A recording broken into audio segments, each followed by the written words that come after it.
Hello and welcome back to the Grapple Theory podcast. Thanks so much for joining us once again. I'm your host, Jamie, and today we've got a very special guest joining us as always. She's one of the fastest rising stars in BritWres at the moment. We, in our 2021 End of Year Awards, named her Best Newcomer, and she's just coming on leaps and bounds, going from strength to strength, particularly in the north of England, but really all across the country. We're going to be talking to her about her career, about her rise at the minute. This is being filmed, the time this interview was filmed was before the most recent Monday Night Catch, where something big happened involving her. So we don't actually talk about that, but once we introduce who it is, you'll know exactly what I'm talking about if you know what happened at that show. I'm delighted to welcome to the show this week the cult classic Lucia Lee. Lucia, thanks so much for joining us on the show today. First of all, talk to us about the start you've had to 2021 and how it's been going for you. It's been okay. It's been all right so far. Like I've had a couple of matches.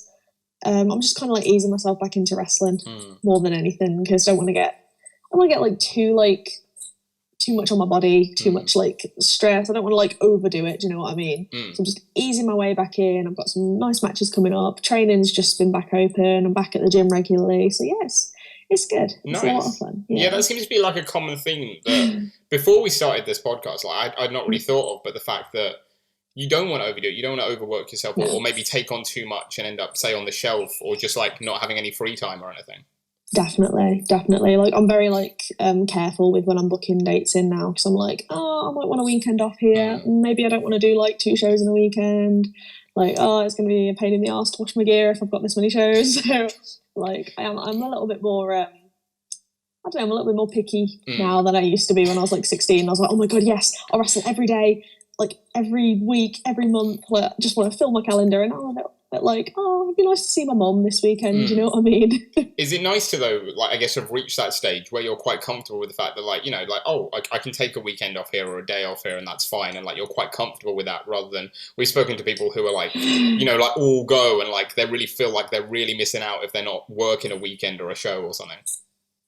It's nice because I never used to see it that way. Wrestling used to come first, like before anything, and like it was kind of hard, like because I was like 16, 17, and you know all my friends would be like going out and doing stuff, and I'd be like, I've got to wrestle like on Saturdays and Sundays and Fridays, and I'm working the week, and I've got 6 forms, so I'm not really going to get to see anyone. But I think I've got a better wrestling/life balance now, rather than just all wrestling and no like personal enjoyment. And it's difficult to get to that stage, I suppose, but I think once you get there, it's nice to just be able to have a balance, and that's the most important thing, I think. Yeah, I was going to say that's hugely important, like, in terms of, both like mental health and physical health, like to have 100%. Time for yourself rather than overworking yourself, no matter what you do, whether it's wrestling or any other profession, like you've got to make time for yourself.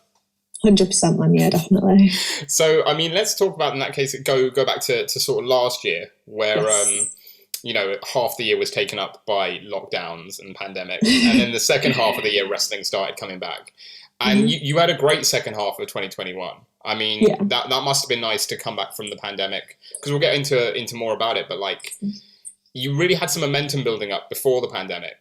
And definitely. I guess as a 2-part thing, were you worried that the pandemic would halt that? And then it must have been nice to see that it hadn't halted that when you came back and you started doing so well. Honestly, like life before the pandemic was a strange one, because I had like a decent amount of bookings coming up for the year, and I was like, oh yeah, this will be fun. I've got this. And then like all of it just went. And I so from March 2019, that was my first match. And then March 2020 was like my last match before lockdown and before the world ended. And I had like, I don't know how many matches I had in that time, but like there was quite a few for like a first year, a lot more than like you'd expect. And it really bumped my numbers up, which is quite cool. But that was just like that lull period of like just nothing. Like there was nothing like wrestling related going on. There was like no, some people had like no fan shows, and I did like a couple of them, but like it didn't really feel like I was properly wrestling. Yeah, it feels weird without the fans. I didn't think that like I'd get many bookings at all after the pandemic, like based on lots of different things with like the scene and the way that things unfolded with over lockdown. Like a lot of stuff happened obviously within wrestling, and I was just like, I was kind of like worried that no one would really want to give me a chance. No one would really care, to be honest. Like, and I did lose like a lot of dates that I had in because promotions went away, and sometimes people decided like wrestling wasn't for them, and a lot of promoters just like kind of gave up and stuff. But I think I got to a place where I had a lot of fun bookings to do, and I had a lot of fun last year. Like, I had some like really cool debuts, I had some really fun matches with my favourite people, so that's all I can ask for, really. And it did work out for the best in the end. Yeah, I'd say so, absolutely. I mean, we don't like to like plug ourselves too much in this chat, but we obviously like named you our best newcomer, and I know you've been going since. No, of course. I mean, we know you've been going since 2019, but we thought like last year was such a manic year that like we sort of just discarded all that and sort of gave you the last year, that end of 2019 plus the start of, well, the end of 2021 as like one bulk, because otherwise it's just crazy trying to add up that time. But yeah, you can see the progression you've made throughout that time, and it's really impressive. And like, do you see that in yourself? Do you see yourself progressing as a wrestler? Sometimes I do, and like sometimes I'm really like nitpicky about things. Like, I've worked with a lot of people that are very like inexperienced or in the same like experience level as me, and sometimes people assume that I'm a little bit more experienced than I am just because I've had like a lot of really great opportunities in such a short space of time, that people just assume like, oh, you've been around for a while. And I'm like, well, I've kind of only been wrestling like, if you take the pandemic into account, I've only been wrestling like maybe like 2.5 years ish. And a lot of people are like, oh yeah, we can throw you in with like this person that's been training for like a year, and you can have like a great match. And I'm like, oh, maybe not, maybe I'd like to be in there with someone a little bit more experienced as well to kind of help me. But I think I'm doing okay. Obviously I've got a lot to learn, but I've just got to keep working at it, I think, and hopefully that I keep seeing that progression, because I think it is there. It's just slow and steady. Yeah, absolutely. And in terms of that progression, like, what do you hope for yourself for this year? Say if we were having this chat in 12 months' time, in terms of, I mean, promotions maybe you would have liked to work on, or people you'd like to go up against, like, what do you hope the year has in store for you? Or where, like, if we were to talk next year and I were to say to you, like, what's a successful year been for you? What would you say? A successful year for me will just literally be having like a good body of work. Like, all I want is to have consistently good matches, because I used to really set myself like a lot of goals, like, oh my god, I want to be on like Pro Wrestling Eve by the time they have their next big show, or I want to be on I don't know, like have a foreign booking or something. But now I'm more just like, I just want to see what comes, and I have got some really cool matches lined up, and I'm excited just to wrestle more than anything. I just want to have a solid performance year. This year should be like my foundation year, and then next year I want to build on it and set all these goals and try and get to like promotions like Wrestle Carnival or Pro Wrestling Eve, like places like that. And if that happens before then I'm that's awesome too. But right now I just want to focus on getting good solid matches out of myself. Like you said earlier, in terms of like knowing what bookings to take and stuff, sort of like not putting that pressure on yourself, being like, those are still goals for the future, but this year just take it as it comes and progress. 100%. That's the way I'm just looking at things now. It's just like, if it's something that I'm excited about and I want to do and it's going to be fun, then I'll do it. If it's something that's going to stress me out in a bad way and I'm going to get really anxious about it, then I'm just going to be like, nah, I'm not going to do that yet. That's later's problem. That's not my problem. The likes of Chantal Jordan and Hannah Taylor and people like that, and now as well like Harley Hudson. Like, do you see yourself, or like not necessarily compare yourself to those guys, but having come up with them, like rising through the ranks, do you see those sort of similarities on those journeys you've been on? Similarities in a way. Like, I feel like those girls, they're so good.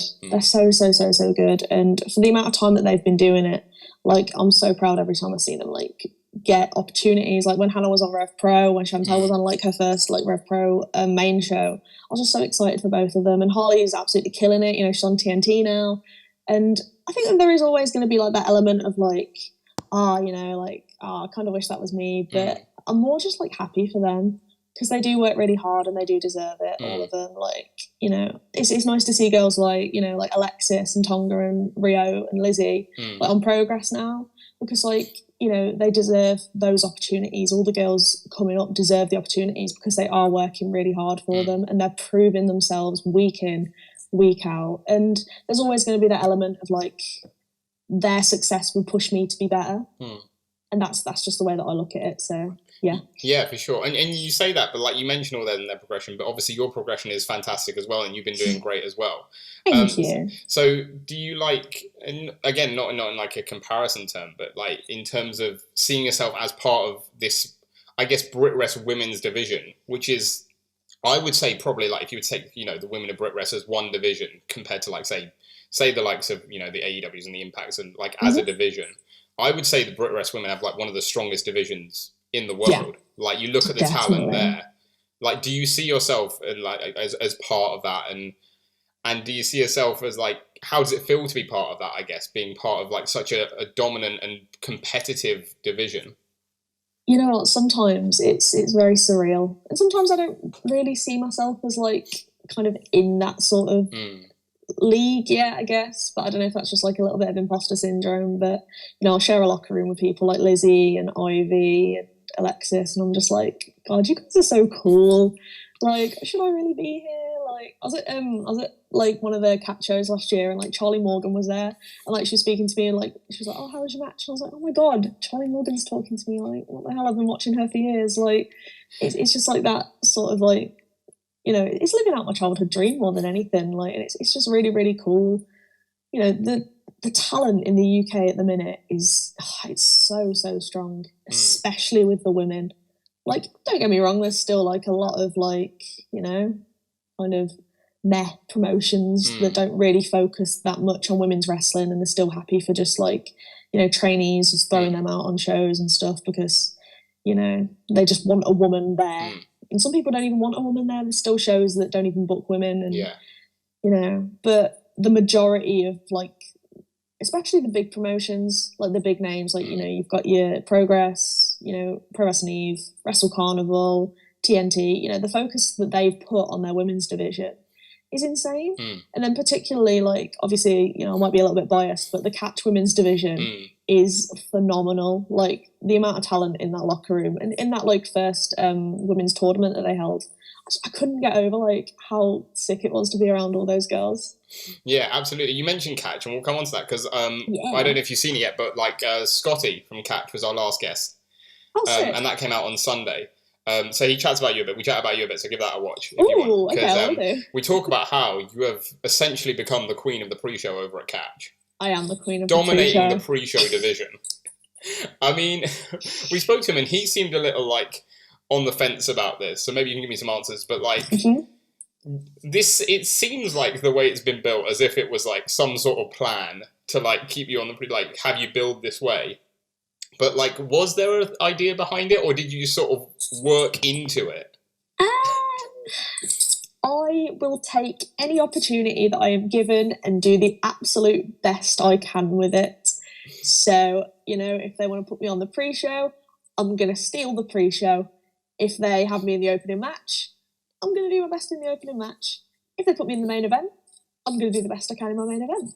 Like, it's, I think it's more that you can take an opportunity and you can either see it as, I'm on the pre-show, or you can see it as, right, I'm on the pre-show, I'm against a really cool person like Ivy, and, we're going to have a fun match, we're going to have a good match, we're going to enjoy ourselves.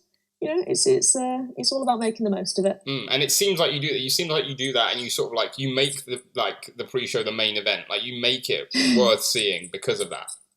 Yeah, and that's a really important attitude to have. Do you think that? I mean, I don't know if it's something maybe you've like witnessed, or not mentioning any like names or companies or whatever. But do you feel like people, like other wrestlers, maybe sometimes get a bit too bogged down in their place on the card? I think sometimes they'll, you see this more on like smaller shows more than anything, where they're like, oh, I should be in the main event. And it's like, well, does it matter? Like, just enjoy the moment. That's the best advice that I can give anyone that's on a wrestling show. It's just like, live in the moment and enjoy yourself. If you're not having fun and you're just like, you're not happy with where you are on the card, like, just go out there and have a fun match that you can look back on and be like, yeah, that was sick. Because that's all I care about. Pre-show or not, it doesn't matter to me. It's like, if I'm on the pre-show, sound. If I'm not even booked, I'm going to sit in the crowd, and I'm going to clap along, and I'm going to chant things, and just, it's just a lot of fun. Wrestling should be fun, and that's all anyone should focus on. If you get bogged down about your place on the card, then sometimes it's so out of your control as well. Like, you could be the best person on a show, you could be the best person in a locker room, have the most experience, and you could still only be like, second match in. You might not even be booked. It's taken people like Lizzie, like 8 years to get on Progress. And yet she's finally done it, and she deserves it, and she deserved it a long time ago. But, now she's finally got there. And do you think that she was just like, sat there miserable for 8 years because, she wasn't on Progress? No, she just went and smashed it up and down the country and finally got there because she got to the point where people couldn't ignore her. They couldn't not put her on that sort of show. Do you know what I mean? Yeah, and she's killing it. Yeah, that's the way I look at it. Yeah, I think we mentioned the division. I think if you look at the division at the minute, like her and Giselle are like at the top at the minute. Yes. Like so many underneath, like so many really nipping at their heels, but like they're the ones at the top, I think, at the minute. 100%, man. I completely agree. You mentioned having fun. You talk about fun matches, and I think a match that like I wanted to bring up with you that you can see you're having fun, even though like it's a pretty brutal match, but like a match you're really having fun while you're in is against LA Taylor at SWW. Yes. Oh my god, I had so much fun in that match. And that one, it's really weird because like obviously again it's a really intense match, but you can see like you guys are really having fun with it, enjoying it, and obviously like your Twitter interactions and stuff after and before suggest that as well. But like, talk to me about that match and how much fun it was just being part of it.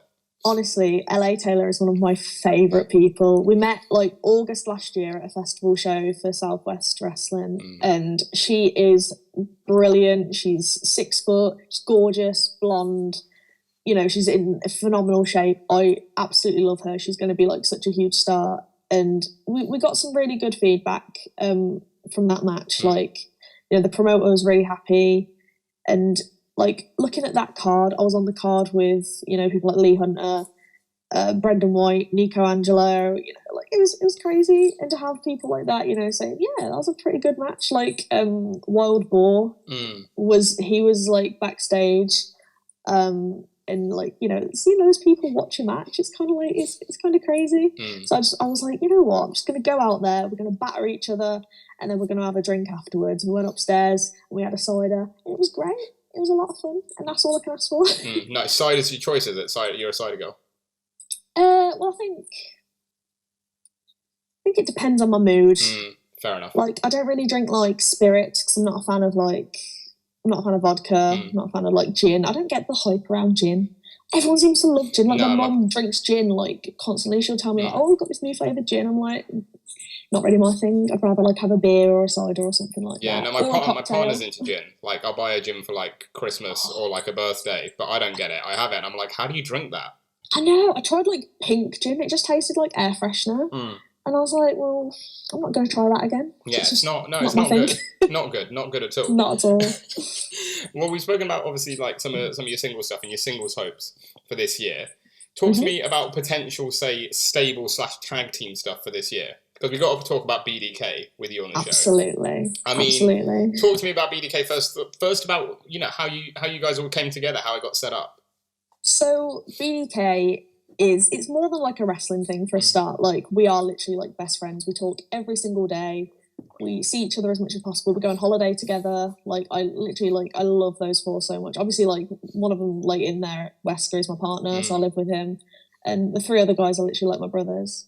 So we all kind of like, we met at different times. Like, I was tagging with MJ Grayson at Kamikaze, like before any BDK stuff happened. Then I met Bishop.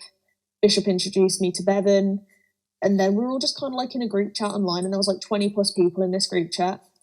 And as the time went on, we just kind of like kept kicking people out of this group chat, and it just kind of like just kept getting smaller and smaller. And then, some people in the group chat were involved with events that happened in June 2020. Sure. So they were removed, obviously, and then we managed to just get it down to us 5, and we were like, we are like just the closest of friends. Like, in wrestling, it's so rare that you find people that are like super like genuine and super like, because you meet a lot of like acquaintances and colleagues, but to find like true like friendship, in wrestling. It's not like very common at all. Yeah, that's so lovely. to find like 5 people that are so close and that spend all this time together, you know, we do really help each other out, and you know, the lads have really looked after me, and I love them so much.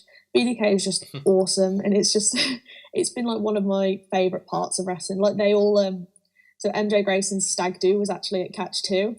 No way, brilliant. Yeah, so all of BDK were there, plus his like entire stag party, and it was amazing because they all get to see me like have this awesome match on like an awesome show, and it was a really cool moment for me having all those guys there. That's a cool stag. That's a cool way to do it.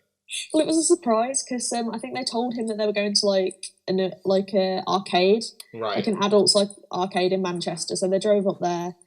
And I don't know if he clocked it, because he probably should have, because it was like Manchester, obviously. And, you know, I think that they got him back in the car, and he was like, oh, where are we going? They were just like, oh, you'll see. And then they got him, and he was at the venue. And it was just like, he was absolutely smashed before I even got a chance to speak to him. He was bad. But, yeah, it was really nice having all the lads there and getting to be a part of that, like, stag do, because obviously, like, they're, you know, 4 lads, so I wasn't going to be invited to the stag do, which makes sense, but I managed to sneak in anyway, basically. Yeah, with the chair as well, I imagine, right? Oh yeah, the chair was hanging around. Brilliant. That's really cool. Sorry, I like that. But I mean, so when did you decide with the group in terms of like, oh, we should bring this into the ring? Like when did that conversation take place? We kind of just like, we weren't sure whether we were going to have it as just like because we all get announced as representing BDK whenever we wrestle. And we kind of, there were like some mini tag teams in there anyway. So Wesker and MJ had been tagging a promotion for a couple of years. Me and MJ had been tagging at a promotion for a little while. And then we all just kind of like decided that if we can get some tag team bookings out of it, or if we can get some group bookings out of this, and that would be fun because, you know, we get to all hang out. It means that the Welsh lads can come up.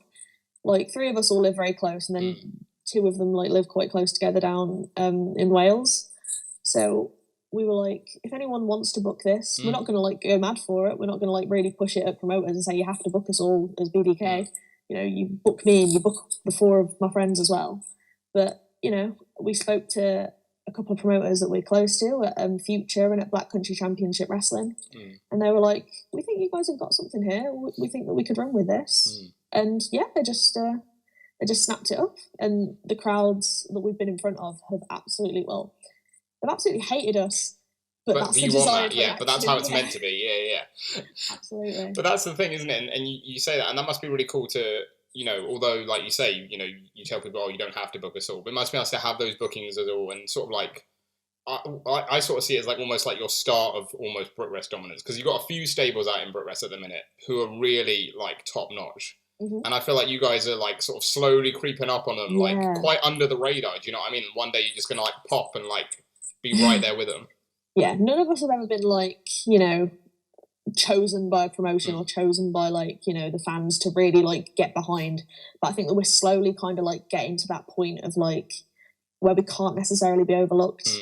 And I think that we're just constantly grinding, constantly working at it, and we're just going to see where it takes us, because there's not many like 5-man. It's more common now. There's not many like 5-person factions that you hear of really outside of like WWE, for example. Yeah, or AEW. They've got like factions with loads of people. AEW is all factions. There's like no single competitors in AEW. I love that. I think that one of my favourite things in wrestling was when Pro Wrestling Eve, they used to have gyms. So like everyone would be like assigned to a gym. There's like the WAW gym, and there's like the European gym, I think it was. But I loved that. I thought it was brilliant. I want to see more promotions do that. I think that's so weird. Like, I'm on the opposit end. I think it's really odd that this like AEW is all faction. Like there's like sometimes I just want to see a singles match with like no one ringside and like do you know what I mean? And like have someone like charge on their own, because they did that like with Hangman, and then now Hangman's like not officially but basically part of the Dark Order. Yeah, and it's like. Like, have someone just on their own. Not everyone has to be, like, in a part of a group, but that's how I see it. Yeah. Like, but it's interesting that you see it the other way, like, because, like, you know, a few people that I talk to also see it that way.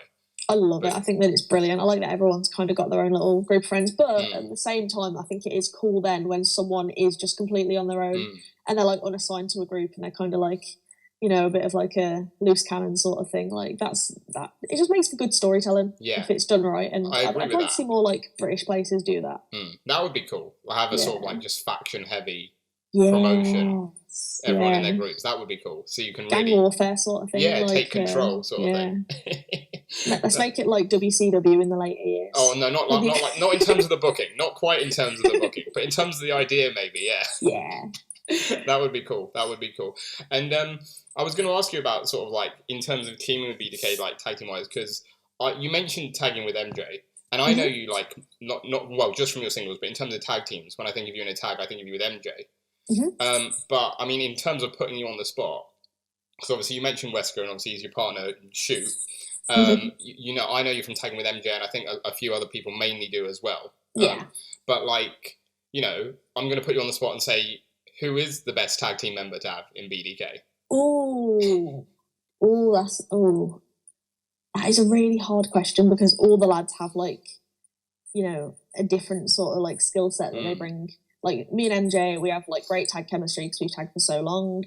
Like Wesker's obviously like my real life partner. I speak to him every day. I live with him.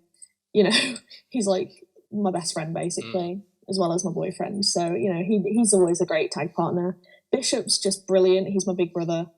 You know, we're from the same place, we're both from the same town, and he's just awesome. And me and Bevan, we would just be quoting Friends for the entire time that we're tagging together.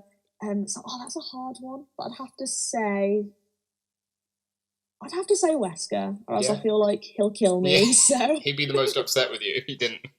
So yeah, I'll go with Wes. Nice. I think that's a safe choice to go for. I think that makes sense. But in terms of obviously, you know, bringing that forward, like you said, getting more bookings and bringing BDK more to the forefront as well. Obviously, it must be nice to be getting those bookings, but as well, again, also have almost like we were talking about with AEW being like, in my mind, too faction heavy. Like it seems like you're great as a group, but you all have your own like individual stuff as well going on. Where like it doesn't need to be the group, so that you can all be booked on shows individually, and it not really matter to your own individual progressions. Yeah, we don't like rely on the group for bookings. Obviously, like if a promoter ever asks me, oh, you know, who would be good for this show? I'll be like, well, I've got 4 guys here that would be perfect for whatever role you want them in. But yeah, it is nice to do our own stuff as well, but always just have that like little bit of like representing BDK when we come to the rinks. It's just it's a nice little reminder of your mates. Yeah, absolutely. It's always really nice. No, for sure. And before, like, obviously, I think if it's all right with you, I'd like to get into sort of like some more, you know, I guess negative stuff. We won't treat it as too negative, but then we'll pick it back. But then we'll pick it back up after, so that you know we don't end on any sort of bum note or anything. No worries. But obviously, we chatted before on Twitter yesterday in setting this up. Yes. In the fact of, you know, for the time of recording yesterday, you know, there was a lot of unsavory stuff going around social media. We won't mention like names or companies or anything. And you know, you said something quite interesting to me that you were like, "Oh, we're all used to it now," or something. Yeah. And I thought that was really sad. Like, it seems really sad that, especially after what happened, like you mentioned, during the pandemic with speaking out and everything. It seems really unfortunate that we're still talking about it because more stuff is happening. Yeah. You know, obviously it's important to talk about in terms of making sure it doesn't happen. But it just seems really sad that we're still talking about it as like a running thing still, rather than this is what was in the past that we need to change. It's gotten a lot better. I will say that. You know, there's safeguarding officers at most shows now. You know, I've not had like any issues, particularly since the pandemic, with anything speaking out based. You know, it's difficult because, you know, there are still people on the scene that, you know, they've done horrible things, but it's not necessarily your place to out them if a victim doesn't want to come forward. You know, it's there's a very fine line, and at the time, speaking out was particularly hard for me.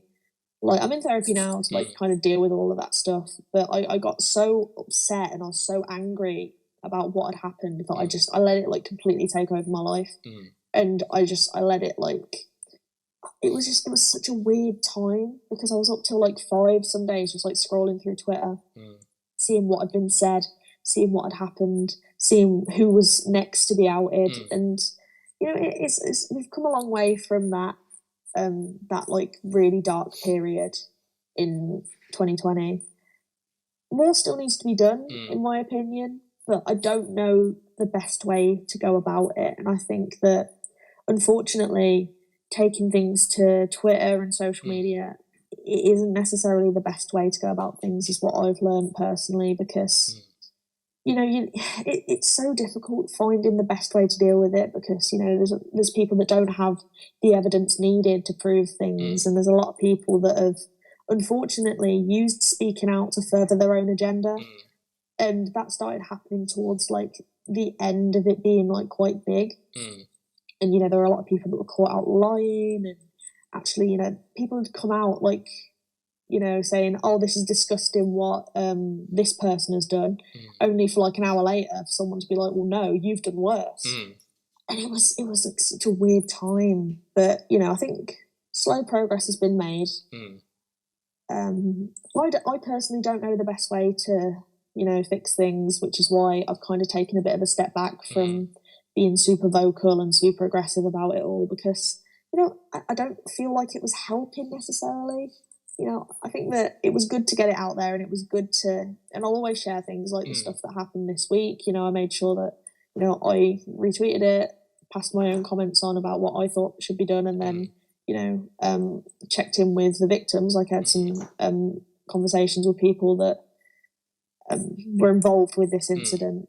And I think that's the most important thing, is just reaching out to each other and checking in and making sure that people are okay. Because, there were people that did that for me at the time that I will always be grateful for. Like, Millie McKenzie reached out to me when I put my, like, first statement up, and she was so nice to me. And I'll never forget that. Like, she'd been, like, really helpful on this sort of thing before speaking out happened. Like, she'd always give me, like, warnings and tell me, like, oh, be careful of, working with this place. That guy's a creep. He was, like, a bit weird with me. And she really looked after me. That's really nice. A lot of the girls were like that. Like, Lizzie was so nice to me. Ivy was amazing. She still is. Ivy's the sweetest person ever. Like, she's so nice to me every time I see her, and I'm so grateful for her. Alexis and Tonga reached out to me, and they were all just like really, really sweet. And it was nice having people that that genuinely like cared about your well-being. So it's always like a worry that when you put yourself out there like that, everyone's just going to turn against you. And that did happen in some circumstances. Like, I lost a lot of friends, I lost a lot of bookings. That's one thing that I hate seeing people say. It's like, oh, well, speaking out helped you get loads of bookings. It made me lose like my home promotion. It made me lose like a lot of my closest friends, people that I saw as like brotherly figures, because of the stance I took, against the way that they did things and the way that they had no safeguarding, the way they wouldn't punish people that had done horrible, horrendous things to myself and others. And like, while we're in a better place now, it is something that is still going to be rampant in the wrestling business for time to come. But that's just because, like, society has this issue with not necessarily caring about what happens to women. I'm not saying that it's just a women's issue, because obviously a lot of men and, men and others were affected by things that had happened. But primarily women posted, their own stories. And unfortunately, until society gets to a place where it can, look after us, wrestling can't. But I think it's just about being vigilant and just checking in with each other and just making sure that we look out for each other more than anything. Yeah, absolutely. I mean, first of all, like, in terms of the therapy thing, congratulations for yourself if you're getting that. That's fantastic. And it's lovely to hear that so many other wrestlers were so supportive and helping you through it and giving you advice. Which is lovely to. It's nice to hear. As a fan, it's nice to hear that these guys are good guys. You know what I mean, and like coming to help support you. Yeah, definitely. And I think as well, like, in terms of, I can't even imagine anything that you or any others have gone through, and I'm not going to try and pretend to. But you mentioned like the scrolling, and I think that a lot of us fans were doing the same through Twitter, just like you say, waiting for that next name to come out, being like, oh, there's going to be another.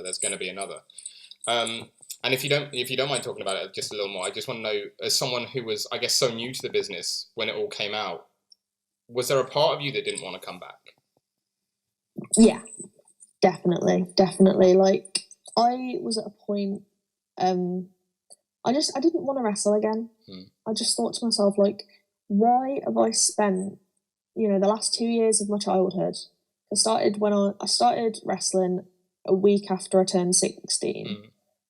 And I was just like, why have I wasted, all this time where I could have been, I could have been working, I could have been, spending time with my family and my friends. Instead, I was like, helping people, helping promotions that were ran by people that had assaulted my friends. And that's the thing that really got me. It was like, why have I spent all this time with these horrible people? And then you kind of think to yourself, well, if I leave, then they win. They've successfully driven someone else out of wrestling. And I don't want to give someone that satisfaction. I don't want to give someone the satisfaction of me being like, well, I'm hanging up my boots because of, all that's transpired in speaking out. Because I want to leave wrestling on my own terms. When I'm ready to walk away from wrestling, I'll do it. Yeah. But I'm not going to let horrible people that have done horrible things to me, that have done horrible things to my friends, horrible things to people I look up to. I'm not going to let them get the satisfaction of driving someone else out of the business because they believe that they have that power to do whatever they want and to let people get away with whatever they want to and let themselves do whatever they want. But they don't have that power anymore.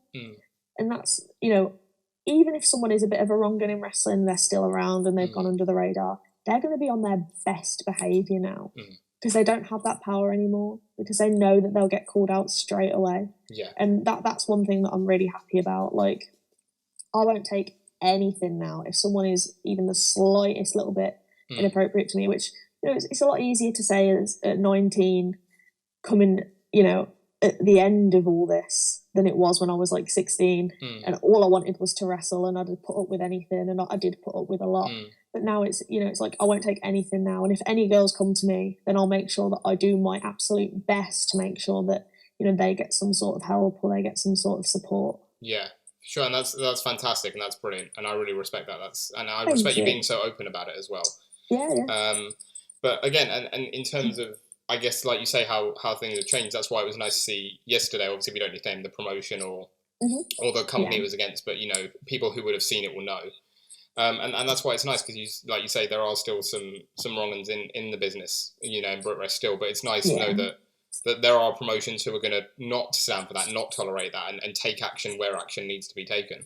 Definitely, it's great to see that safeguarding officers are getting involved straight away, and I don't necessarily agree with Twitter pile-ons per se, but I think that when you have that many people calling something out, it forces people to take action. Yeah, you can't ignore it. Exactly, it forces some sort of resolution, and that's the most important thing. It's not about witch hunts, and it's not about cancelling people. It's about getting resolution, and it's about making things safe for every single person, and that's all that matters. All that matters is that everyone is safe and happy doing their job, because in a perfect world, in the usual workplace, there'll be a human resources department that you can go to about any of this thing, but we don't have that in wrestling, unfortunately. So it has to be self-governed, and we have to be vigilant. And unfortunately, Twitter can be a bit of a cesspool. It can be quite a horrible place to be sometimes, because everyone wants to get the most likes, get the most retweets, and I think that I did get stuck in that cycle a little bit, where I was getting so much interaction with these tweets. I was like, well, I have to keep doing more. I have to keep, I have to keep making sure that people understand what's happening. And then I kind of realised that that's not a 17-year-old girl's responsibility. Someone else should be dealing with this. Yeah. Someone with a lot more power and a lot more stability should be dealing with this. But seeing what happened this week with everyone, really banding together to look after the people that had been affected first and foremost, and then come to some sort of resolution. It's amazing to see. It's so nice to see, man. No, absolutely. And you sort of mentioned it with social media. It's why social media is sort of I always consider it the best and worst thing in the world, because it's there's no middle ground with social media. It's either really great and you're enjoying scrolling, or it's doom scrolling and everything's awful. There's no. Is it tough as a wrestler, as someone who uses social media to advertise yourself, to put yourself out there? Is it tough, sort of knowing that like not that there's no way off it, but you know what I mean? Knowing that you sort of need it. Yeah, like I've tried to take like social media breaks and stuff sometimes, but then you're like, oh, well, this show's been announced, and oh, my friend's done this, and I want to support them, and I feel like sometimes the only way you feel like you can do that is by social media, which it's kind of sad, but it's also like it's a nice thing to see that you can support people from afar, and like, you know, it is literally, like you say, the best and the worst. There's great elements of social media. There's incredible things that it does. But sometimes it is just the worst. And I never want to log into Twitter again. Like when something kicks off nowadays, like before I was very angry and I'd like to just, kick off about everything. And now I'm just kind of like, okay, well, this is happening. Can I do anything to help? If I can, I'll do it. If not, unfortunately, I'm just going to have to offer my support. Yeah. Just as emotionally, you know what I mean? Like, but yeah, I'm hoping that social media continues to stay positive because what I've seen recently is just like everyone just being really nice to each other. Yeah. And I've seen like, it happens most like end of the year sort of thing where everyone puts up their little lists and says like who they want to wrestle and stuff. And I've been on a few of them, and it's just nice that we all get to like be nice to each other and say that we want to work with each other and say that like we're having fun and stuff. Do you know what I mean? Yeah, for sure. I mean, to be honest, all I see at the minute on my timeline is Wordle scores. Oh my God, I love Wordle so much. It breaks my heart that we only get one a day. I was like, at first, I was sort of with each other, like, I'm not going to get into this. This is another thing I'm not going to do. And then I played one and I was like, oh my God, this is my sort of game. Like, I love it. I love it. Like, I'm an English student anyway, so any games with words is brilliant. So I'm kind of good. I don't have the app, so I have to play on the website because the app got like taken off the store, but Wesker's got the app.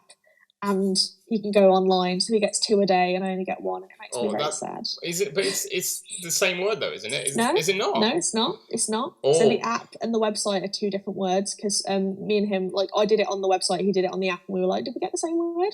And we didn't. So I didn't know that. I thought it was the same word. No, that's not crazy. At all. Oh well, that's just something new upset for me if the app's no longer available. It just changes everything. Yeah, God, been living a lie the whole time. That's why, like, I'll see people posting, and it'll be like a really tough word. Like a few days ago, I can't remember what the word was. It was a really tough one, and like someone on like Twitter got like it in 2, and I was like, "How did you get that in 2?" It's crazy. And it might have been because they were on the app and they got a different one. Absolutely, that would make a lot more sense. Brilliant. Well, yeah, moving to other stuff. Something as well, I guess, obviously not as negative, but it's still slightly negative that I saw, mainly from, I guess, another thing that happened. Well, this morning, was the fact that I was going to say that. Unfortunately, I've not had the chance to see you wrestle in person yet, and I was hoping that chance was going to be at New Riot Wrestling in a few weeks. And we won't talk about them specifically, and we're not going to talk about promotion specifically, things like that. But in terms of like something like, again, that Warren Banks tweeted about, like having to need to take deposits and stuff like that. I mean, it's something I'd never really considered. Like, how tough is that, taking a booking and like having it cancel with like not having any sort of monetary or something assurances, because you've obviously put your time out there to be going to the show. Yeah. So like the issue has been recently that a lot of promotions will start up, they'll get loads of hype on social media, and like they'll get loads of followers, they'll get loads of wrestlers saying, oh, I really want to work for you.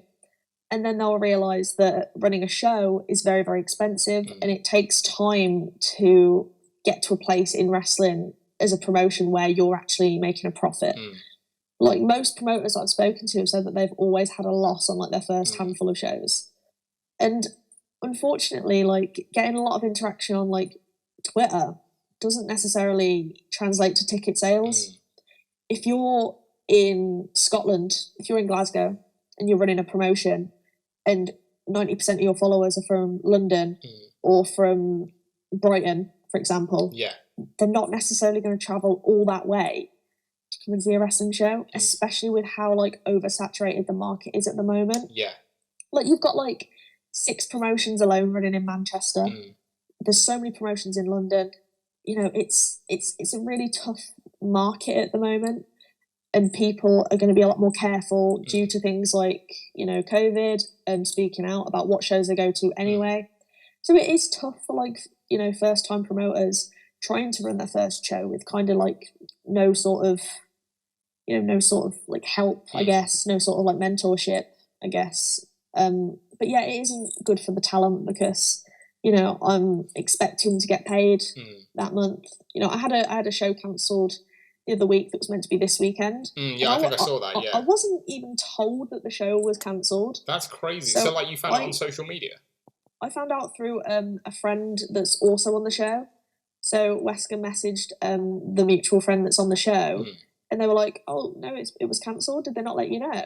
And we were like, "No, like we could have driven literally like 5 hours That's crazy. to turn up to a show that like literally wasn't on, and we don't know if they would have got in touch with us if we hadn't have spoken to the mutual friend." And I just think that it's like, this isn't a game. Yeah. This isn't 2K20. This is our literal lives, and this is what people do full time for a living. I'm lucky to be a student as well. So, I get obviously my student loan and stuff, and I couldn't make a living from wrestling at my level. And when people that are full time, they're missing out on these like crucial dates, and they're securing themselves in and possibly turning down other dates to stick with you. I just think it's so awful if you're not 100% like intending to run your show. Don't book people for it. Have them pencil it in and say if another booking comes up, go for that instead. Yeah. But it's really rough, and I see it both ways. Sometimes show cancellations are completely unavoidable. I think Eve had that problem where like their venue was literally like screwed, and they couldn't find anywhere else. It was like it literally happened the day before, and that's completely fine. That's unavoidable.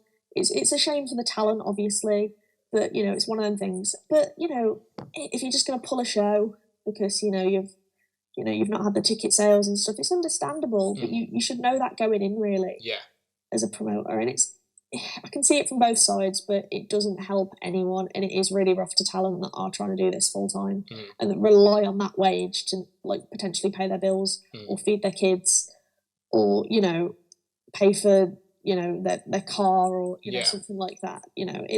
I can't imagine being in that situation. It must be like terrible.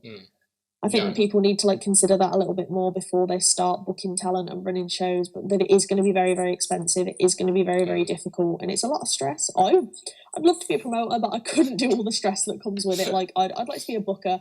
Someone else can put the show on, and I'll just choose the card. That'd be my like dream role in wrestling. No bumps, all the control. I just book all my friends in sick matches and book people that I want to hang out with. Yeah. Which I know is quite bad, but that's exactly what I'd do if I was a booker. Yeah, and that's how it's going to be the most fun, wouldn't it? Because you'd have all your mates there. Yeah, absolutely. Like, I think that I'd just, I'd have all my friends in like great positions, and I'd give them all the dream matches, and that'd be great. But promoting is tough, man. Like, I think that some promoters, they don't get their due sometimes because, they are working really hard for us. Like Scott and Bennett Catch, for example, they work so hard to give us all opportunities. Like, I don't know anywhere else that would have given me matches with Lizzie Evo and Ivy, right off the bat. And I'm so grateful for it. And they worked so, so, so hard. Like, they nearly had a show cancellation last year, and they did everything in their power to find a venue. Yeah, the Salford Union one, wasn't it? Yeah. They found a venue, and they managed to get the show on, and it was such a good show. Like, there was such a good atmosphere backstage. Like, I don't think there were any, like, bad matches on the card. Like, it was just so much fun, and, like, I'm so grateful for them for that. And, yeah, promoters do work really hard. But if you are going to get into promoting, please realise that it is going to be very expensive, and it's going to be very tough. And please don't just, book a load of people and then cancel and not tell them. Yeah, no, we have no plans to start Grapple Theory Wrestling just yet. Need a bit more income for that. I completely understand but that. I get it. Like, yeah, I think we're just learning that people just generally need to be a bit kinder to wrestlers. Because I'd say so. I think that's the thing, isn't it? I think people see wrestling as like not a profession, but you know what I mean? Yeah, like it's that weird like thin line between like it's not a hobby for a lot of us because we're all trying to get paid, we're all trying to make a living, but it's like people don't really see it as like a profession. Yeah, they kind of see you as like a celebrity, and it's like you're not a celebrity. You don't need to be like talking about people's relationships on podcasts and stuff if we're gonna like say that. Like, we're not a celebrity, we're ordinary people. Yeah, and we're just having we're just living our dreams, basically. We're just doing what we all wanted to do when we were kids, or, what we got into as adults. And we're just living the dream, really. It's kind of it's kind of hard when people put a little bit of a dampener on that because they don't get necessarily what you're doing. Yeah, I think it would be nice if everyone was a bit nicer to wrestlers. Yeah, would be, wouldn't it? It'd be nice to see. Yeah, one day. Oh, we can dream. We can dream. And I mean, again, if there's something you don't mind talking about in terms of, you know, like your studies at the minute, yes. Like, what is, I mean, apart from wrestling, like, is there something else that, like, say, if you know, wrestling full time isn't a not necessarily feasible, but doesn't happen necessarily. Yeah. You know, do you have a career path that you'd like to follow? Do you have something else that you're like, oh, I'm really passionate about that, I'd like to do that? So at the minute, I'm studying English literature at degree level. That is, I got to praise you for that as well, because English lit was always at school like one of my least favourite subjects. I was just bored senseless throughout it. See, English has always been like one of my favourite subjects. Like I love reading, I love like old books, I love feminist literature. Like that's my like sweet spot. So like I love anything like that. But I don't know like necessarily. All I've ever wanted to do is wrestle. So when I was like 12. Teachers would be like, oh, so what do you want to do with your life? And I'd be like, well, I want to be a wrestler and I'm going to get signed like the day I turn 16 and be flown off to America and be best mates with Vince McMahon and Paige and AJ Lee. But obviously that didn't happen. So I kind of had to come back down to earth a little bit. And, now I'm just, I'm going to do my English degree. I'm going to see how I feel. I might go into like teaching English. Oh, cool. I'd love to work with like young people and give them like a better school experience than I had because I had a pretty crappy like school experience, and I'd like to make a difference that way. But I also understand that teaching is very demanding and difficult, so I'm just going to see what happens after I get my degree more than anything. Sure. I've never I'm a reader, but my two reading topics are wrestling and Star Wars. And that'll be it. Like I don't read anything else. Do you know what I mean? Yeah. But like, what would you recommend me then as something you like to read that like? Oh God, this is hard. I'm like on the spot now. I just read Persuasion by Jane Austen. Okay. That was really good. I really enjoyed that. One of my favourite texts of all time is The Yellow Wallpaper, which is basically a book about a woman in the, I want to say 1800s or maybe like early 1900s, where she's like a middle-class woman who has a baby and she clearly has like postpartum depression. Right. But obviously back in those days they didn't know what that was, so the doctor just assigns her bed rest and she goes she goes crazy because she's not allowed to do anything. They've hired a nanny, so she's not even allowed to look after her own baby. And she's just told to just stay in bed all day until she's better, and she just goes like crazy because of it.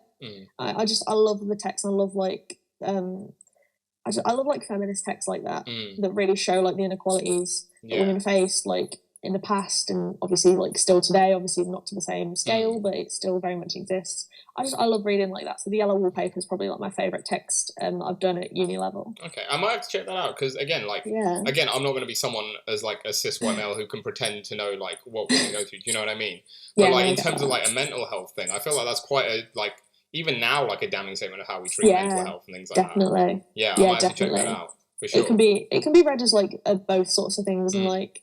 The descent into madness is like really interesting because it happens so slowly and there's very clear signs of it.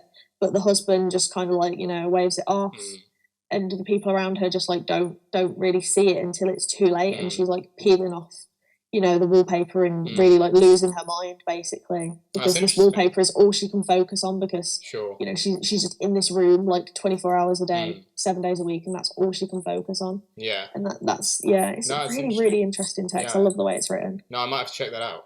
Yeah, and like I can recommend you some Star Wars books if you want in return. You know what? Like I love Star Wars, but not to the point of like where I know everything about it. I just like watching it. Like the new ones have been fine. They've been okay. Oh, no, my level's a little higher. Like I'm like I know all the background stuff and everything. Super nerdy and stuff. But like that and Harry Potter, like in terms of like sci-fi fantasy stuff. Yeah, is like where I get it. But we're going to learn a bit more about you as well because while I appreciate you joining us, we've got one more feature here. Awesome. I don't know if you've seen it on any of the other podcasts we've done, but it's called Anatomy of a Pro Wrestler. Okay. And this is about you shoot. This isn't about Lucia Lee the wrestler. Okay. This is about you shoot. So I'm going to ask you a few questions and you just let me know what comes to mind. Awesome. Right. So the first one is my favourite pre-show meal. Ooh, okay. So usually I will force whoever's driving me, which is usually Wesker, to stop at a Tesco, and I'll get a Tesco meal deal every time. Do you go for anything specific, or? So, usually, it depends though, to be fair. So, usually I'll get like, I think it's like cheese, chicken and pesto salad sandwich. I don't know that one. Oh, it's like a new one. It's gorgeous. I love cheese. I love pesto. I love chicken. It's perfect. Perfect combo. But if I'm feeling like, bread's going to make me really bloated, I'll get like some sort of pasta. So I'll probably either get the cheese and tomato pasta or the pesto pasta. Sure. But because I'm a little bit weird, I don't like wood, but they've changed like all the forks to like wood. Right. So I either have to bring my own fork or get a sandwich. Yeah. So I'm just very, very like odd. No, I get that. It's like, yeah. I don't know if it's something that, again, that like maybe you can relate to, but like, you know, those little pots of ice cream that have the wooden spoon in it. You try, like the way that feels like against your lips and stuff is like, oh no. This is literally my problem. I hate the way it feels on my hands. I hate the way it feels in my mouth. All I can taste is wood, and all I can feel is wood. I'm not getting any enjoyment out of it. So I'll just bring my own nice little fork from the kitchen and wash it when I get home. I'll usually have like little like fridge raider like chicken pieces as my snack, or like some mini cheddars or some Doritos if I'm feeling like I need some Doritos. You know when you just need Doritos. Yeah. Actually, no, I feel like that's a 24/7 thing for me, but like I get you. Yeah, I understand. And then usually I'll just get like a big bottle of water because some shows just don't have water, or by the time that like all the water's like been put out, everyone else has just taken it, and it's like, oh no. So I usually just bring my own. Well, following on from that, the next one is my favourite post-show pig out. Oh. So we usually go to Mackey's because it's the only thing that's open. Yeah, everyone says that. I'm not huge on Mackey's. No. But like I'll eat it. I like nuggets. I like cheese melts. But I don't eat beef, so like I only really eat like the chicken burgers. So I don't have cheeseburgers or anything like that. My favourite place to go to is Burger King. Oh no, don't say that. No. I have a big halloumi burger with onions and tomatoes and all the salady bits, and then I get like the share box. Okay. And it has like the chicken fingers, and it has chili cheese bites. No one understands my love for chili cheese bites. They are the best. They're so good. Like I'll half it, and then I'll put like some fries in, and then I'll like put it back together and eat it. And it's just moving away from food. The next one is the song that gets me the most hyped. Ooh, song that gets me the most hyped. Oh, okay. Like I kind of love my current theme song that I use. So if I'm a heel, I'll use Body Transporter by Devilman. Yeah. Who's like a grime MC from Birmingham. I love him. I think he's hilarious. And if I'm a face, I'll use Heaven is a Place on Earth by Belinda Carlisle. Yeah. Both bangers. Both bangers in different ways. I love like cheesy like 80s kind of like rock sort of thing, and you just hear everyone like come up for it, and they're just singing along, and I'm just like, yeah, this gets me hyped. Yeah. I don't really listen to like music much on show days. Like I used to when I was like getting ready and stuff, but now I'm just like, I don't know, now I just try and focus on like my match and stuff like that now. So I'm just like, I don't want to mess this up, so I'm just going to keep thinking about my match over and over again while I like do my makeup or whatever. But yeah, like a good theme song is vital when you're a wrestler. Especially like you say, is if you're a face, like to have something that the crowd can really get up for is like... I've had so many theme songs. Like, it is quite ridiculous. Like, I've had, like, about 70 matches. I've probably had about 20 different theme songs. You just can't pick. Because I'm so indecisive. Because I'll fall in love with a song, and then I'll hear it a few times, and I'll never be able to listen to it again. And I'll fall in love with a completely different song, and I'm like, oh, yeah, I'm going to use Kanye West instead. Or, oh, no, I'm going to go back to Bring Me the Horizon.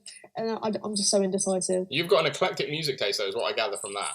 So, I love Elvis. My dad was actually an Elvis tribute for about 13 years. Oh, wow. Yeah, that is interesting. That's something you should have brought to the ring. You should have like done that through that, and just gone back to Elvis. Oh God, don't tempt me, because I would get like a full-on like jumpsuit with like, because my dad, like, I used to travel with him while he performed. Basically, like he'd like perform all over the country. I think like he did like a competition. He was like the 4th best Elvis tribute in Europe at one point. This was a long time ago though. And I'd just travel around with him. I'd see like the fancy costumes and the wigs and like the big belts and like the jumpsuits. I loved it. I just love Elvis like music as well, because it's just what I've grown up on, and I think that once you're exposed to it so much, you just love it. Yeah, exactly. It's like the whole nature nurture thing, isn't it? Yeah, definitely. But I'd like to, obviously you don't have to, but it'd be nice to get some sort of guarantee from you now that if you're ever booked on some sort of Halloween or like dress up show, that you'll come out as Elvis. Oh, so I did Wednesday Addams this I saw that, last year, which I found quite funny. We didn't have time to get like Wesker like a little like stripy t-shirt to be Pugsley, unfortunately. But I already had my Wednesday Addams dress. I was like, yes, I'm wrestling in this. Nice. It's gonna look great. I already have black hair, so I don't need a wig. But yeah, I think Elvis would be a fun one. I want to do She Go from Kim Possible at some point. Yeah. See, I do like Kill Bill, but I don't think I could get away with it. I'd need blonde hair. That's the problem. Yeah. That's the only thing. Yeah. Maybe I could do Mia Wallace from Pulp Fiction. I've already got the inspired merch, so I reckon I could get my hair cut for one show. Although I have to say, like that Kill Bill shoot you have is like, I think that's like one of the more like iconic like indie shoots of recent memory. Oh, thank you. I think that's awesome. I think it's so cool. I've had that idea for so long of where I want to just like do stuff that's film inspired. And that's why I've kind of gone with the nickname the Cult Classic more than like I used to call myself like the Descending Angel after the Misfits song, and that was good for a while, but I just don't really like feel like that's me anymore necessarily. I feel like that's so associated with me in 2019 basically. Sure. So I feel like I've just like evolved so much since then that this is more me. Like I love Tarantino films, I love like cult classic movies basically. So well, you mentioned your like eclectic music taste, and that's why this next one's going to be interesting too, because the next one is my favourite band of all time. It doesn't have to be a band, it can be like a solo artist or something, but you know what I mean? My favourite musician. I might need a top 3. Go on, I'll allow that. So I love the Wonder Years, which is like a pop punk band. Yes. They're brilliant. Yes. Oh my God. I had like Jake Silver, the pop punk kid, on. We had Jake Silver on. Yeah. And he was talking about the Wonder Years. And I was like, Jake Silver is the only guy that's going to know the Wonder Years that I speak to. I love the Wonder Years. I want to see them live ASAP. Like, I might end up going to Slam Dunk literally just to see the Wonder Years. I'm like, can I spend 80 quid to see the Wonder Years? But I'm thinking I can, like I really want to see them. Like, Passing Through a Screen Door is actually one of my favourite songs ever. That was the first song I heard of theirs, and I was hooked from that. Like the lyrics and everything, it was like it spoke to me so much. Like it's so like it's just like really like passionate as well, and I love music that's like really passionate. Yeah. I love Pearl Jam. It's like a grunge band from the 90s. Huge fan of them.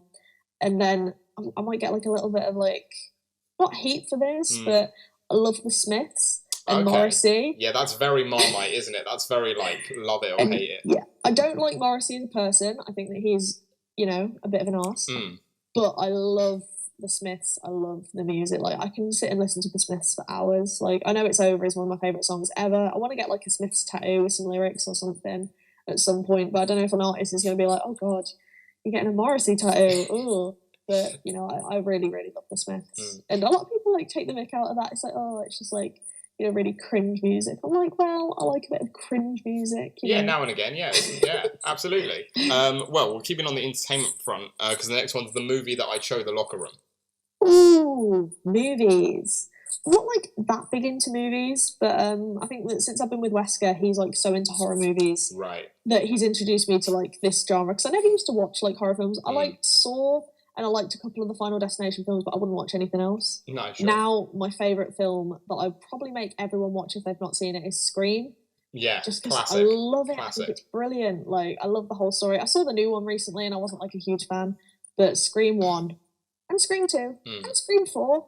Maybe not Scream 3. No. But I love Scream. I love it as a franchise. And nice. Yeah, if you've not seen Scream, I'll make you watch Scream, basically. Yeah. When I first started coming to Wesker's flat, so he used to have like horror masks on display, and he's going to put them back on display at some point, which I'm very excited for. But he has like this really like lifelike basically. Leather face mask. Oh, okay. And a Michael Myers mask, and they're both very, very scary. And sometimes you'll be like really sleepy, and you'll walk into the living room and you'll get like a drink or something, and then you'll just see like Michael Myers and Leatherface staring at you. And it'd be like 2 o'clock in the morning, and I'd just be like, oh, and then I'd realise. Yeah. And sometimes like you'll walk past and like the hair from the mask will like brush your arm, and you'll just like jump. Like when you're asleep and you look over in the corner of the room and something looks like a shape, and you're like, what is that? Yeah, but like then you realise like, oh, it's just the mask, it's fine, like go to bed. But yeah, that was really scary when Yeah, it first like started coming around here. from like that's something. That is. Oh, Well, I mean, onto less horror things. Well, hopefully less horror things. Next one's my favourite way to relax. oh God, I'm so like anxious. It's very hard for me to relax.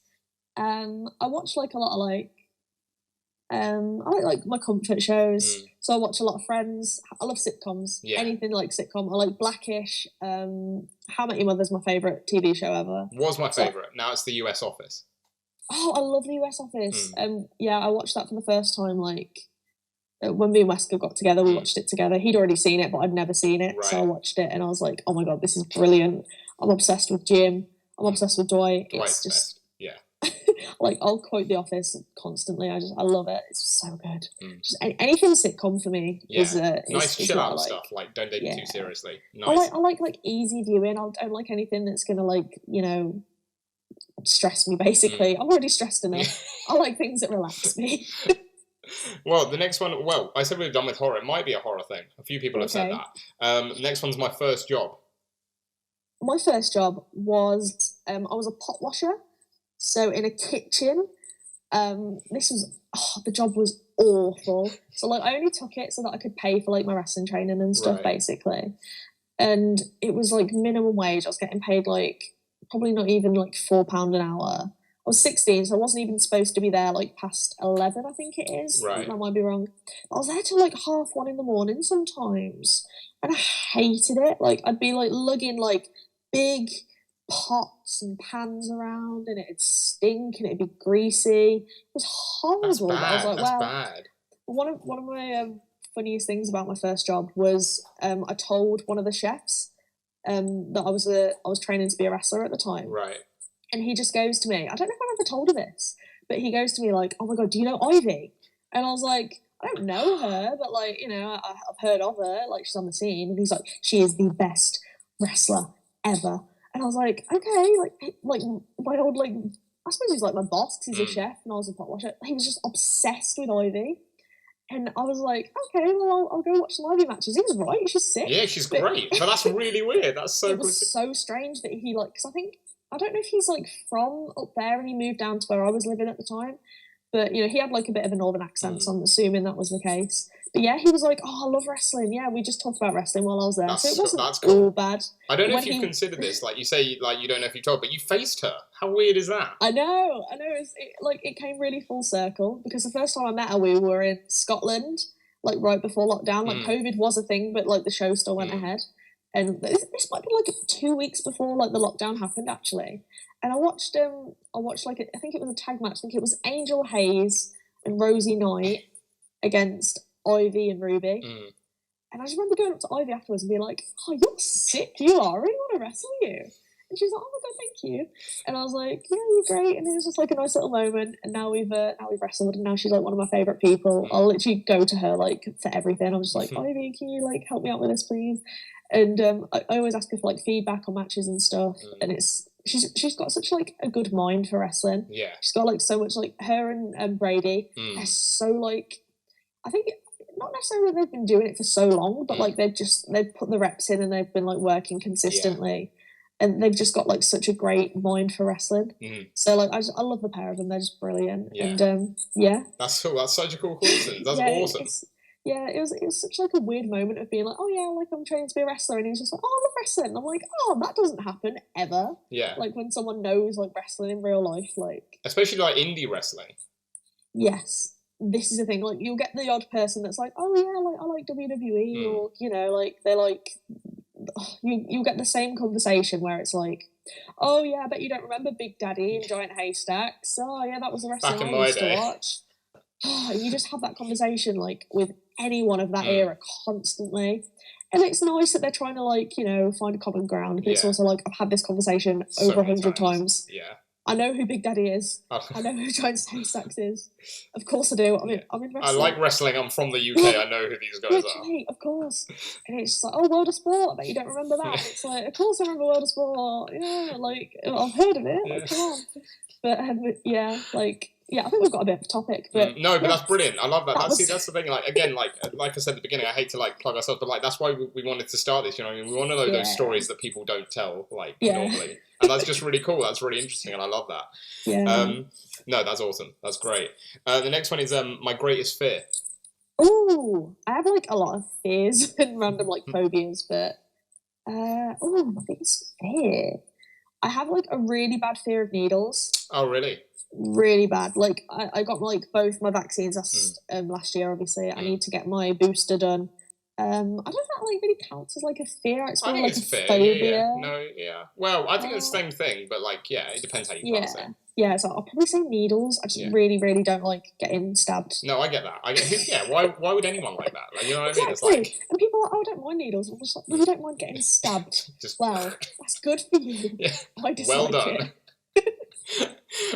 Which is also a little funny, just considering the sort of like matches you've had, like going back to the one with LA Taylor, like, you know, that's fine, that's chill. But I don't get how people can do like, I've always said that I'll do one death match, but I don't get how people can do it on like a weekly, monthly basis. And they've got like, I don't know if you've ever seen the spot, but there's like a spot, I think it was Thumbtack Jack that did it. It was like put like a needle like through his cheek. No, I've not seen that. It was the most disgusting thing I've ever seen. And I was just like, oh, why would you do that to yourself? Yeah. Just a wrist lock. Yeah. Oh. The one that gets me, like, it's not even like a super bloody one, but the one that gets me is like the one that Charlie Evans does a lot, where she gets like the sticks and like rams them into her head and they like stay there. And I'm like, oh, so uncomfortable. Is mental, but I love her. She is like literally the toughest person. If you have one death match, it's got to be against her, right? Like, absolutely. Yeah. I'd take that in a heartbeat. I wouldn't even care. We're calling it now, Charlie. This is your match. If it was anyone else, I'd be a bit like, oh, maybe not. But if it's like Charlie, I'd be like, yeah. You only live once. YOLO. As the kids say. Next one is a couple of wrestling ones. We're nearly done though. A couple of wrestling ones. The next one's my favourite wrestling match ever. That I've watched or been in? Either. Your pick. Ooh, okay. So my favourite match that I've had will be the one that I had with Lizzie at Catch 2. Just like the sentimental meaning there. And it's like the only time that I've watched a match back. And I've gone 100% like, yeah, everything I did in that was pretty good. I'm pretty happy with that. Like, usually I'm so like critical of myself. But with that match, I was like, yeah, that was sick. Well happy with that. Want to wrestle Lizzie again. That was sick. Best match I've watched. Ooh, this is a good one. There's like a random scramble match from Fight Club, which I know, you know. But the match, I think it had like, I'm trying to think who was in it. But I just love watching this match. Like, Amari won. Haskins was in it. Amari was in it. I think Session Moth was in it. ELP was in it. It's from one of their shows anyway, and it was like 7-person scramble. It was sick. I love watching it. Nice. And one of my favourite matches is, so you know Lita versus Trish when they main evented Raw? Yeah. Great match. That's great match. One match that I can watch on repeat, but that did put me off suicide dives for ages. Because you know that moment where she just like kind of like spikes herself on her neck, and it's just, I always said to myself I'd never do a suicide dive, and I only recently learned how to do them, so now I just throw them out every now and then, depending on what match it is. You do it too much and it becomes like less special, you know. If you bring that one every so often, you're like, oh, that's cool. It's just, it makes me feel a little bit more indie sometimes, because I don't think I'm like much of an indie wrestler per se. Like, I feel like I'm very, I started on family shows, and I think that's kind of where I've, worked the most. So being on indie shows is a different sort of thing. So I like to throw out a suicide dive to make myself feel a little bit more indie. Yeah. You'll have like someone like, Joe Lando that can do like all these flips and stuff, and I'm just there with my little suicide dive, like, oh, like, I'm cool too. I can do it just as well. I'm in the gang. It's cool. Brilliant. The next one is the obligatory, of course, my dream match. Oh. Some people sit here and be like, oh, I want to wrestle like Mickey James. I want to wrestle like, I don't know, John Cena. And I'm just here like, I really want to wrestle Millie McKenzie. Like, I love watching Amelia McKenzie wrestle. So yeah, wrestling Amelia or Charlie Evans or both. That's kind of the dream match for me. Like that'd really like show me where I'm at in wrestling. That's where you and Wesker can take them on. Yeah, absolutely. At some point, Medusa Complex, we're coming for you. Couple more, just a couple of final ones. The first one is my favourite place in the world. Ooh. This is going to sound a bit weird, but one of my favourite places in the world is Barry Island in Wales. That is a bit weird. But, I mean, are you a big Gavin and Stacey fan?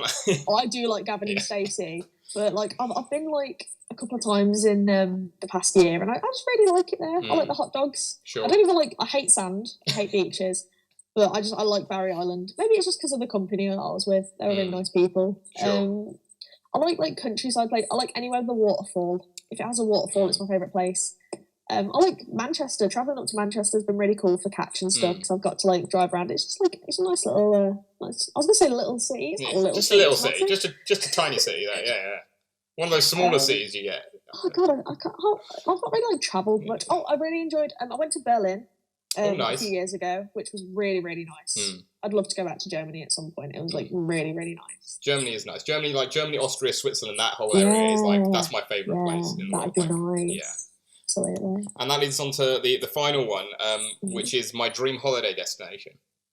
Like, I'm not a big fan of the beach, so I probably wouldn't go anywhere like beachy. I'd love to go to America. Oh, this is easy. What am I saying? Disney World. Nice. Never been. I'm desperate to go. I'm going to go to Disneyland Paris for my 21st. I'm like thinking. Nice. But yeah, I really want to go to Disney World at some point. I think it's like a rite of passage. Like you just like I see like Alexis posting about like Disney all the time. I'm so jealous. Like she's been like so many times. If I ever do book like a trip there, I am just going to message her and ask for like a detailed itinerary of what I should do to make sure that I get like the most full experience. Oh, Lucia, thanks so much for taking the time. I really appreciate it. It's been so much fun. I hope you've enjoyed it as well. Yes, absolutely. This has been a lot of fun. Oh, good. I'm glad to hear. We always end our chats with giving our guests a little bit of promo time.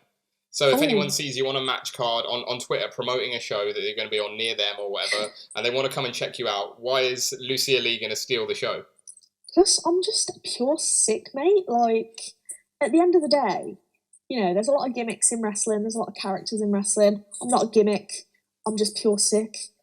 And I'm so on the spot. Usually I'm sick with promos. Now I'm just thinking like... No, that's fine. What am I on about? No, we just like putting... I think that could be your new nickname, though, if the Cult Classic doesn't work out. Just no pure gimmicks, sick. pure sickness. Yeah. Yeah, I'll go with it. Yeah.